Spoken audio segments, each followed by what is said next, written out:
Hello, welcome student. तो आज के इस वीडियो में हम स्वागत करते हैं आप सभी लोगों का आपके अपने यूट्यूब चैनल राजन क्लासेस में। तो आज की इस वीडियो में हम बात करेंगे दोस्तों कक्षा 12 जो कि एनसीईआरटी पैटर्न पे है। तो ये बात करेंगे केमिस्ट्री पे। ठीक है, तो आज हम केमिस्ट्री के ठोस अवस्था का भाग नंबर 2 डिस्कस करने वाले हैं। तो इस भाग 2 में हम आज डिस्कस करेंगे क्रिस्टल ठोस के प्रकार। ठीक है, तो जो वैसे ठोस तो दो प्रकार के होते हैं, क्रिस्टलीय ठोस और अक्रिस्टलीय ठोस। तो क्रिस्टलीय ठोस के प्रकार जो है वो क्रिस्टलीय ठोस के कितने प्रकार होते हैं इसके बारे में हम जरा सा डिस्कस कर लेते हैं। तो चलिए, तो बात करेंगे पहले। क्रिस्टल ठोस 4 प्रकार के होते हैं। पहला होता है आणविक ठोस, ठीक है। दूसरा होता है आयनिक ठोस, ये रहा। तीसरा होता है धात्विक ठोस, ये रहा। चौथा होता है सहसंयोजक ठोस या नेटवर्क ठोस। ठीक, तो हम आज के इस वीडियो में आपको इस 4 तरह के ठोस को एकदम बेसिक तरीके से क्लियर करने वाले हैं। तो चलिए हम समझ लेते हैं बारी बारी से। तो सबसे पहले नंबर है आणविक ठोस। चलिए दोस्तों, आणविक ठोस किसे कहते हैं, ध्यान दीजिएगा। ऐसे ठोस जो अणुओं से मिलकर बने होते हैं आणविक ठोस कहलाते हैं। ये बहुत मुलायम होते हैं और बहुत कम ताप पर पिघलते हैं, यानी कि इनको पिघलने के लिए कितना टेम्परेचर चाहिए, बहुत कम टेम्परेचर चाहिए और ये पिघलने लगते हैं। ठीक है, कौन, ये जो आणविक ठोस होते हैं। और ये किससे मिलकर बने होते हैं, अणुओं से मिलकर बने होते हैं। मान लीजिए ये कोई अणु है, ठीक है, ये कोई अणु है, ये कोई अणु है, और इस अणु से अगर मिलकर कोई सॉलिड बनता है, कोई ठोस बनता है, तो इसको हम बोलेंगे क्या, आणविक ठोस। ठीक है, अणु से मिलकर बनेगा तो आणविक ठोस। ठीक, समझ में आ गई बात। चलिए भाई, अब आणविक ठोस के बाद हमारा दूसरा नंबर आता है सेकंड नंबर पे, जो है आयनिक ठोस। तो आइए समझ लेते हैं आयनिक ठोस होता क्या है। दूसरा है आपका आयनिक ठोस। तो समझिए, ऐसे ठोस जो आयनों से मिलकर बने होते हैं आयनिक ठोस कहलाते हैं। ये द्रव की अवस्था में विद्युत के सुचालक होते हैं। आयनिक ठोस मतलब समझ रहे हैं, जो आयनों में टूट जाए। जैसे एग्जांपल में अगर हम ले लें NaCl, ठीक है, NaCl में अगर देखा जाए तो Na जो है इस पे पॉजिटिव चार्ज होता है और जो Cl है इस पे क्या होता है, निगेटिव चार्ज होता है। तो ये जो धनायन है और ये जो ऋणायन है, ठीक है, ये दो आयनों से मिलकर बना है। Na पॉजिटिव, Cl निगेटिव, ये दो आयनों से मिलकर बनता है ये आपका NaCl। ठीक है, ये इसलिए हम कुछ इसको क्या बोलते हैं, आयनिक ठोस बोलते हैं। तो एक चीज यहाँ पे समझिएगा, और इसमें जो विद्युत होते हैं वो सुचालक होते हैं। विद्युत जो है इसकी द्रव की अवस्था में सुचालक की तरह काम करते हैं। जैसे NaCl है, सोडियम क्लोराइड का अगर जली विलयन है, द्रव अवस्था है, तो अगर उसमें विद्युत हम प्रवाहित करेंगे तो विद्युत के सुचालक की तरह कार्य करेंगे। तो इस तरह के ठोस को हम बोलते हैं आयनिक ठोस। ठीक है, तो इस तरह से आप एक और एग्जांपल लिख सकते हैं KCl। ठीक है, तो जितने भी हैं सब जिसमें आयन दिखते हो, जैसे कि NaCl मैंने एक को लेकर आपको बता दिया है। NaCl से बेहतरीन आपको एग्जांपल आपको समझ में नहीं आ सकता।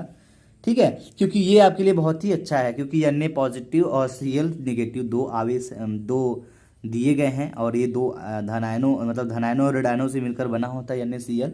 तो आयन की बात करें तो इस पर देखिए धनायन है और इस पर ऋणायन है, यानी माइनस चार्ज इस पर है और इस पर प्लस चार्ज है।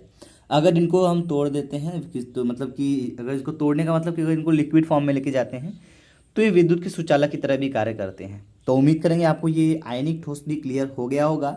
अब हम चलेंगे नेक्स्ट पे, जो कि है आपका धात्विक ठोस। तो आइए जरा उसके बारे में भी समझ लेते हैं हम लोग। चलिए, तो ये रहा आपका धात्विक ठोस।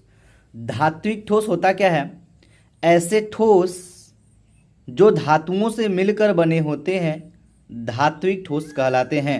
ठीक है, और इनमें धात्विक चमक होते हैं, विद्युत के सुचालक होते हैं। तो जैसे अगर हम बात करें धात्विक चालक है, तो धात्विक मतलब कोई भी धातु, लोहा ले सकते हैं, ठीक है, प्लेटिनम ले सकते हैं, एल्यूमिनियम ले सकते हैं, कॉपर ले सकते हैं, कोई भी ले लीजिए, कोई भी ठोस ले लीजिए तो धातु से मिलकर बना हो। ठीक है, जैसे एल्यूमिनियम है तो एल्यूमिनियम की धातु से मिलकर बना होता है। ठीक है, और जो कॉपर होता है वो कॉपर के ठोस धातु से मिलकर बना होता है। तो जो ठोस, कोई भी ठोस हो सकता है, ठीक है, जैसे लोहे की बात करें तो लोहे का कोई अगर सॉलिड पार्ट बना हुआ है तो वो लोहे जो लोहा है वो क्या है, वो धातु है। तो वो धातु से मिलकर बना है, किस धातु से मिलकर बना है, लोहे जैसे धातु से। तो जो भी ठोस अवस्था है, ठीक है, कोई भी ठोस अगर धातु से मिलकर बनता है तो उसे हम धात्विक ठोस कहते हैं। ठीक है, मान लीजिए अगर ये कोई ठोस है, कोई भी सॉलिड चीज़ है, कोई भी मान लीजिए, ठीक है, सॉलिड चीज़ अगर है, ठीक है, और ये किससे बना है, मिलकर धातु से मिलकर बना। धातु में देखिए कौन कौन से धातु आते हैं, तो बहुत सारे धातु होते हैं। मैंने आपको एग्जाम्पल के तौर पे आपको बताया था, लोहा ले सकते हैं आप, प्लेटिनम ले सकते हैं आप, कॉपर ले सकते हैं आप, ठीक है। तो कोई भी धातु आप ले सकते हैं। अगर कोई भी धातु ले रहे हैं, अगर उस धातु से मिलकर ये कोई सॉलिड पार्ट तैयार किया जाता है, जिस धातु से भी, तो उसको हम साफ शब्दों में कह सकते हैं ये धात्विक ठोस है, क्योंकि धातु से मिलकर बना है। ठीक है, और सबसे बड़ी जरूरी बात यहाँ देखिए, चमक होते हैं। जैसे कोई भी धातु होता है, सोना ही ले लीजिए, ठीक है, सोना जो होता है उसमें एक स्पेशली चमक होती है, वो भी क्या है, धातु है। ठीक है, और वो क्या है, अगर उसका कोई सॉलिड पार्ट है तो उसको भी हम धात्विक ठोस कह सकते हैं, कोई दिक्कत नहीं है। ठीक है, तो चमक होते हैं, और इसमें तन्यता का गुण पाया जाता है। तन्यता मतलब तनाव का गुण पाया जाता है, किसमें, धातु में। अभी लोहा है, उसको हीट कर देंगे और हीट के पीट देंगे तो उसमें फैलने का भी गुण आ जाता है। ठीक है, समझ में आ गई बात, धात्विक ठोस क्या होता है। चलिए, तो उम्मीद करेंगे कि आपको समझ में आ ही गया होगा। ये धातु में आप कुछ भी ले सकते हैं, एफआई ले सकते हैं, ठीक है, एल्यूमिनियम ले सकते हैं, ठीक है, बहुत सारे ले सकते हैं। अब बात करेंगे सहसंयोजक ठोस। अब सहसंयोजक ठोस को भी आइए समझिए लेते हैं। तो जो सहसंयोजक ठोस होता है, ये क्या होता है, ऐसे ठोस जिनमें एक ठोस किसी दूसरे ठोस से एक निश्चित क्रम में जुड़कर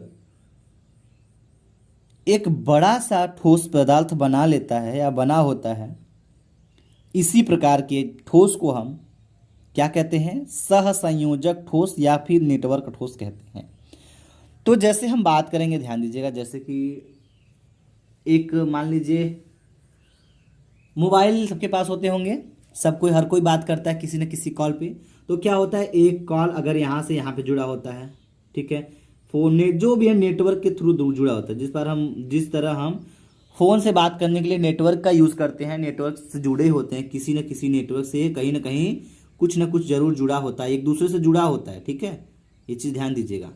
तो ये जो जुड़ने का क्रम है, ये जो नेटवर्क से द्वारा जुड़े हुए हैं, ठीक है, सपोज करिए जो भी नेटवर्क से द्वारा जुड़ा है, नेटवर्क मतलब एक दूसरे को जोड़े रखता है। ठीक है, और सहसंयोजक का भी काम वही है, इसको हम नेटवर्क या फिर सहसंयोजक ठोस, कुछ भी, दोनों में से कुछ भी कह सकते हैं। तो सहसंयोजक की बात हो रही है। मान लीजिए ये कोई ठोस है, क्या है, ये कोई ठोस है जो किसी दूसरे ठोस से, ये ठोस किसी दूसरे ठोस से मिल करके एक बड़ा सा ठोस तैयार करता है, मान लीजिए, ठीक है, कोई बड़ा सा ठोस पदार्थ बना लेता है। तो इस प्रकार के हम ठोस को कहते हैं सहसंयोजक ठोस। ठीक है, ये कोई ठोस है, एक ठोस दूसरे ठोस से मिलकर एक बड़ा, मान लीजिए ये कोई ठोस पदार्थ है और ये भी कोई ठोस पदार्थ है। ये पहला वाला ठोस पदार्थ है, दूसरा वाला, अगर ये इससे मिलता है, जुड़ता है, तो क्या करता है, एक बड़ा सा पदार्थ बना लेता है। तो इस तरह के कुछ प्रकार अगर देखने को मिले तो आप इसको कह सकते हैं। ये किस में आता है भैया, ये आता है सहसंयोजक ठोस में। ठीक है, और यहाँ बोला जा रहा है कि ये अधिक ताप पर पिघलते हैं। जैसे आपकी एग्जाम्पल की अगर हम बात करें तो एग्जाम्पल में आप ले सकते हैं, देखिए, ग्रेफाइट ले सकते हैं। ठीक है, ग्रेफाइट की संरचना जानते होंगे आप लोग, ग्रेफाइट, ठीक है, ग्रेफाइट हो जाएगा आपका, हीरा भी हो जाएगा, देखिए हीरा। ठीक, ये अधिक ताप पर ही पिघलते, ये इतनी आसानी से पिघलते नहीं है। ठीक है, तो ये जो भी है मैंने आपको बताया सहसंयोजक ठोस, उम्मीद करेंगे आपको ये अच्छे से समझ में भी आ गया होगा। अगर आपको किसी टॉपिक में अगर कोई भी डाउट है तो आप हमसे पूछ सकते हैं कि इसमें थोड़ा सा भी डाउट है। ये ऐसे ऐसे हेडिंग्स हमने आपको बताया है जिसको आपको लिखने की जरूरत तो बिल्कुल नहीं है, बस एक बार अगर आप अच्छे से समझ ले